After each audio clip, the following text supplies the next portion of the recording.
Partnerem kanału jest firma Hobby, wyłączny dystrybutor produktów marki Sera i Fluwa. Witajcie kochani. Jak to Kazimierz Pawlak mówił, nadejszła wiekopomna chwila. Dzisiaj bardzo ważny dzień z życia tego pokoju akwarystycznego. Będę aranżował właśnie to akwarium, które akwarium będzie akwarium konkursowym. Zdjęcie tego akwarium będę wysyłał na konkurs. Już jakaś aranżacja się w głowie urodziła. Głównym bohaterem tej aranżacji będzie ogromny korzeń, który przysłała mi firma Hapet, a ja brutalnie pociąłem go na kilka mniejszych części, dlatego że jakbym włożył ten korzeń tutaj w całości, no to by zajął praktycznie pół akwarium. I powiem Wam, że nawet ciekawa by wyszła z tego aranżacja, ale mi w tym projekcie o to nie chodziło. A co dokładnie zrobię, przekonacie się za chwilę. Zostańcie ze mną, powinno być ciekawie. Aquascaping TV, witam i zapraszam na kolejny odcinek.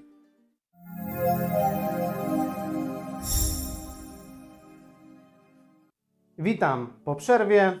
Tyle będziecie mnie tutaj w tym filmie widzieć na żywo, co będę mówił, dlatego że za chwilę przystępuję do pracy. Kilka słów o zbiorniku. Jak widzicie, jest mega piękny. Ten zbiornik wykonała firma Aquatech. Przy okazji przywiezienia mi terrarium zrobili mi też to akwarium. I teraz krótko o wymiarach tego zbiornika. 120 na 60 głębokości i 50 wysokości. Więc naprawdę są tutaj warunki do tego, żeby stworzyć jakąś ciekawą aranżację. Co tutaj mi wyjdzie, przekonacie się już za chwilę. Jak już mówiłem wcześniej, coś tam w głowie się urodziło. No i się przekonamy, czy to jakieś majaki chorego człowieka, czy coś faktycznie fajnego się tutaj uda stworzyć. Zanim zacznę całą tą historię o tym nowym projekcie, pozwólcie, że wspomnę o jednej bardzo mądrej rzeczy, którą oczywiście usłyszałem na innym kanale, a dokładniej było to na kanale Langusta na Palmie. Nie wiem, czy to dla Was znany kanał, czy nieznany, ale właśnie te słowa przytoczył tam ojciec Adam Szustak, cytując wypowiedź znakomitego amerykańskiego koszykarza Michaela Jordana. W swojej karierze spudłowałem ponad 9000 rzutów. Przegrałem prawie 300 meczów. 26 razy powierzono mi zwycięski rzut i spudłowałem. W moim życiu ciągle ponosiłem porażki i dlatego odnoszę sukcesy. I kiedy właśnie tak słuchałem ojca Szustaka, to pomyślałem sobie, że chyba te właśnie słowa powinny być początkiem nowego projektu. To akwarium, jak już wcześniej wspominałem, powstało specjalnie z myślą o konkursie akwarystycznym, a dokładniej mówiąc o IAPLC 2025. To mój główny projekt w tym roku i przyznam, że powinienem do niego podejść z większą starannością i konkretnym planem niż na przykład do tego projektu z zeszłego roku. Jak większość z Was wie, właśnie w tym momencie, w którym robiłem poprzedni projekt, powstawał mój pokój akwarystyczny i w jednym tygodniu założyłem, lepiej powiedzieć, 5 zbiorników. Krótko mówiąc, musiało się to odbić na jakości tego projektu. Ale kochani, nie zajmujmy się przeszłością, zajmujmy się przyszłością. Jak widać, do zbiornika wjechało pierwsze drewno. Są to przycięte korzenie mangrowca od firmy Hapet. I tutaj ciekawostka. W oryginale to był jeden ogromny kawał drewna, dosłownie kolos, którego nie dało się użyć w całości. Dlatego podjąłem męską decyzję i postanowiłem przyciąć ten korzeń, to drewno do wysokości idealnie pasującej do tego akwarium. Co ważne, od początku miałem taki zamysł, żeby nie maskować tych prostych, równo obciętych krawędzi jakimiś dodatkowymi drewnianymi elementami. Zamiast kombinować, postanowiłem, że w tych miejscach posadzę odpowiednie rośliny, które to zakamuflują. Dzięki temu z czasem rośliny całkowicie przykryją powierzchnię cięcia i nie będzie po niej śladu. To był mój świadomy wybór projektowy i myślę, że efekt końcowy dzięki temu będzie jeszcze ciekawszy. A skoro już jesteśmy przy temacie cięcia, tu muszę w tym miejscu serdecznie podziękować mojemu wujkowi Andrzejowi z Brośca.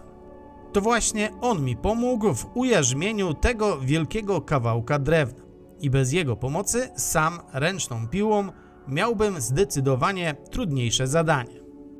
Wracając do samej aranżacji i tego, co tutaj powstaje, postanowiłem podnieść środkową część akwarium.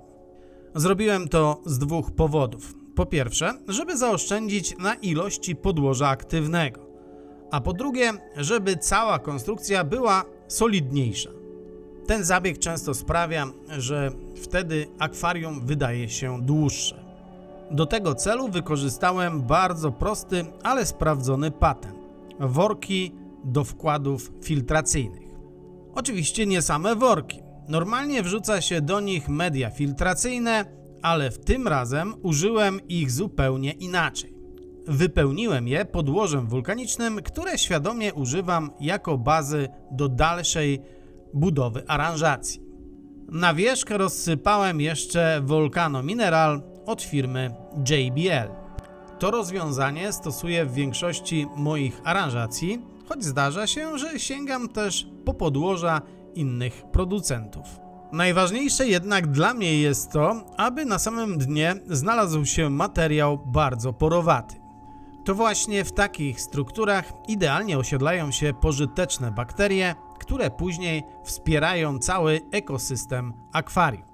Dodatkowo tego typu podłoża zapobiegają powstawaniu tzw. stref beztlenowych, które są bardzo niekorzystne, bo prowadzą m.in. do gnicia korzeni roślin akwariowych. Dzięki tej porowatej warstwie na dnie w akwarium zachodzi lepsza cyrkulacja wody, a całe środowisko staje się stabilniejsze i zdrowsze. Według mnie naprawdę warto korzystać z tego typu rozwiązań, bo różnica w kondycji roślin i ogólnej równowadze w zbiorniku jest ogromna. Jak pewnie zauważyliście, do dwóch głównych korzeni, tego z prawej i z lewej strony, dołączyły kolejne dwa, tym razem nieco mniejsze. Dzięki temu cała kompozycja według mnie jest spójna kolorystycznie, a jednocześnie każdy fragment ma trochę inny charakter. Kolejna decyzja, jaką podjąłem, dotyczyła podłoża, czyli piasku, jaki użyję do tej aranżacji. Wymyśliłem, że w tym zbiorniku wymieszam dwa rodzaje piasku, Zanzibar River i Zanzibar White. Tym białym piaskiem chciałem po prostu delikatnie rozjaśnić kolor, ten rzeczny River. Umówmy się tak, brzmi to jak profesjonalny zamysł, ale prawda jest znacznie prostsza, po prostu zabrakło mi piasku River i musiałem ratować się resztką White, która została mi po wcześniejszej aranżacji 50-litrowego akwarium. Ale wielu aquascaperów takie metody stosuje, bo to daje też takiej trochę naturalności całej aranżacji. Jak widzicie, do korzeni mangrowca dołączyły też skały Dragonstone. Te brązowe kamienie moim zdaniem świetnie komponują się z naturalnym kolorem drewna i razem tworzą spójną całość. Swoją drogą jestem ciekaw, jak to Wam się podoba. Koniecznie napiszcie w komentarzach, bo dla mnie to naprawdę ważne. Dzięki Waszym opiniom czuję, że mamy tutaj pewną więź i nie jest to tylko monolog z mojej strony, ale taki dialog z moimi widzami. No i oczywiście, nie oszukujmy się, komentarze karmią ten wredny algorytm YouTube, który uzna, że film Wam się spodobał i chętniej podrzuci Wam mój kolejny materiał. Teraz zachęcam wszystkich do spojrzenia na całą aranżację, powiedzmy w takiej suchej wersji. Wiem, że w świecie akwarystyki, zwłaszcza wśród osób niezwiązanych z aquascapingiem, pojawiają się niewybredne żarty o tak zwanych ścieżkach, które wielu aquascaperów wplata w swoje projekty. Od razu mówię, to nie dlatego, że my, aquascaperzy, mamy jakiegoś świra na tym punkcie. To jest specjalny i trzeba przyznać dość wyrachowany manewr. Może się wydawać, że to zbędny czy nawet śmieszny element, ale ja uważam, że dobrze poprowadzona ścieżka naprawdę nadaje aranżacji głębi i wciąga wzrok w głąb zbiornika. Problem w tym, że jakoś nigdy nie czułem się w tym mistrzem. Zawsze mam wrażenie, że to właśnie u mnie nie do końca wychodzi tak, jakbym chciał. Oczywiście na tym etapie sporo rzeczy jeszcze brakuje. Należy dodać jeszcze tak zwane detale, czyli drobniejsze kawałki kamieni, fragmenty mniejszych korzeni, trochę rozproszyć kompozycję, żeby wyglądała naturalnie. Powiem Wam, że jak teraz patrzę na tą aranżację, to takie mam mieszane uczucia. Z jednej strony całość jest ok, w porządku, ale z drugiej czuję, że właśnie brakuje mi tutaj wspomnianej głębi. Napiszcie o tym w komentarzu, może Wy macie też podobne wrażenie. Oczywiście przed tym akwarium jest jeszcze jeden bardzo ważny etap, który jest równie trudny jak cała aranżacja, czyli obsadzanie roślinami tej aranżacji. To właśnie one mogą odmienić całkowicie obraz danej aranżacji. Jeśli są dobrze dobrane i w odpowiednich miejscach posadzone, potrafią dodać uroku całemu akwarium. Ale działa też to w drugą stronę. Źle dobrane gatunki roślin, byle jak i w nieodpowiednich miejscach posadzone, potrafią zepsuć całą kompozycję. I właśnie o tym opowiem Wam już w kolejnych odcinkach. W następnym materiale z tej serii zobaczycie obsadę roślin tego akwarium. Dlatego już teraz serdecznie na te filmy zapraszam.